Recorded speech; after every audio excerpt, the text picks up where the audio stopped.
We've had no new antibiotics developed since the 1980s. We won't have anything to be able to manage infection of any type if we continue to overuse them. If we don't look at it seriously now, we are in a very dark place.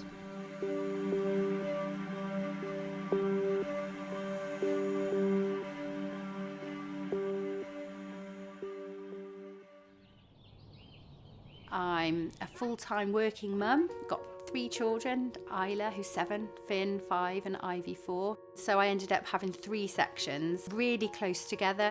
Finn was a really, really good baby. I couldn't just cuddle him because I was getting sort of stabbing pains still in the scar. I was just in so much pain and quickly identified that I had a wound infection. I ended up on antibiotics. When Finn was 8 months old and I found out I was pregnant with Ivy, my consultant was alarmed. It made me feel worried. It was really terrifying knowing that that was going to stretch. You get scared of being poorly as a mum. You worry that if you get too ill, you're going to end up in hospital and you're going to have to leave them behind. I'm Karen Uzi. I'm Professor of Skin Integrity at the University of Huddersfield. I like the fact that we're able to research in areas that really make a difference to patients, but also to patients' families.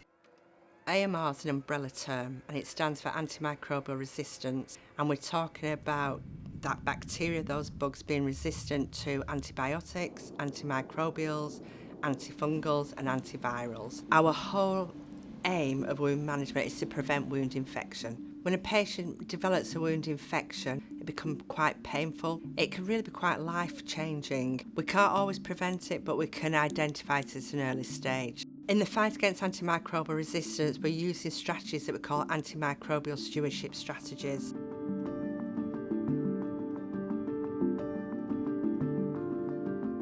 We've got a range of non-medicated wound dressings that we're able to use in our toolkit. One of those is Sorbact Technology. What it does is it binds, inhibits and removes bacteria off the wound bed, which makes it a really good thing to use in the fight against antimicrobial resistance because it's not donating an active antimicrobial into the wound bed itself.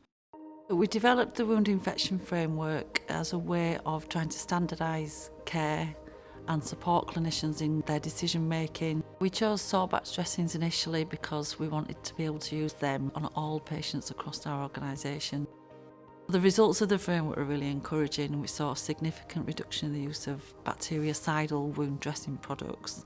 Remember the function, it binds, inhibits and then removes the bacteria. We treat the local infection, the patient doesn't need antibiotics, and that is the ultimate aim of antimicrobial stewardship, to just keep the antibiotics to the patients that really need them. When developing an antimicrobial stewardship strategy, the 2 key areas you need to remember is to educate everybody and then implement that strategy. We need to think about antibiotics as being like a diamond. They will be very rare if we don't look after them now and don't take action and have serious interventions. They applied the dressing in theatre. I didn't give it a second thought. It was what appeared to be a comfortable dressing. It was really reassuring that when the dressing came off, I could see straight away it wasn't red. It was a really neat, nearly invisible scar. No signs of infection. I felt different. I felt well. It was a really good experience. I genuinely didn't have to worry. I could just forget about it and carry on with making sure I could be the absolute best mum that I could be to my babies.